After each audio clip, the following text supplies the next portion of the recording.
Do you ever wonder how a song is born? I was playing guitar at an art show one day and Shanna was shooting pictures. It's always birthed from a story. I was doing a lot of marketing at the time, and I was intrigued by his music, and of course we became friends right away.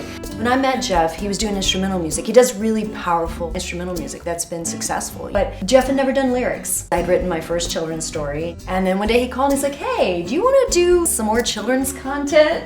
And I was like, yeah. When we met, you had lost Diane, and then eventually I ended up losing my husband as well. So we kind of went on this shared journey. It gave me an outlet, and so I just started writing, and then Jeff started putting things to music, and we just became really good partners at creating. Even going back to our very first song, I wrote what I thought was a poem, and it was basically my important love stories encapsulated in these stories of these different colored moons. And he's like, oh, yeah, let me take a look at it. You know, literally the next day, sent me music, and I was like, oh. It summed up my life up to that point in a nutshell, and then Jeff just brought life to it, and Nikki performed it. I've always followed the mood of the moon, young and naive, Jeff and I had this shared journey of grief, of losing our life partners. There was a day where Jeff went out. I was really dealing with a lot of heavy grief, and I came in the studio and I was like, I'm just gonna sit at the piano because I needed something to come out of me. And I just started with that riff on Next to Me.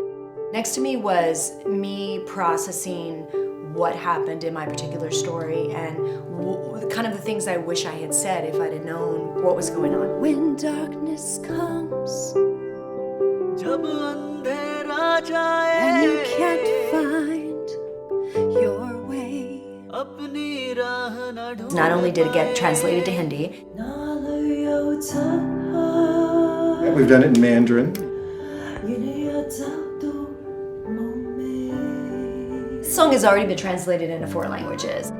And we hired an amazing musician, Prashak. Prashak is a world-renowned serodist. You listen to what we recorded, just jam on your just improv. sarod, just improv. Another thing we had in common, like when we met and I started talking about autism, he's like, wait, I have a nephew on the spectrum. My music is affecting these kids on the spectrum. I hired Pat first. He was doing some editing for me, and I got him through AFA, the school that trains them in technical skills. So it'll take these young people who graduated high school and it'll teach them skills in editing, skills in illustration, animation, all the things.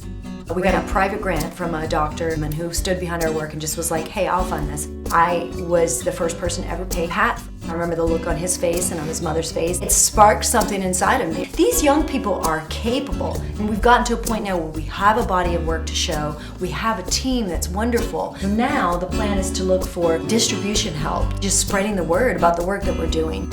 We've grown a family of creatives who are passionate storytellers, and we hope that as you hear our stories, you'll find your own.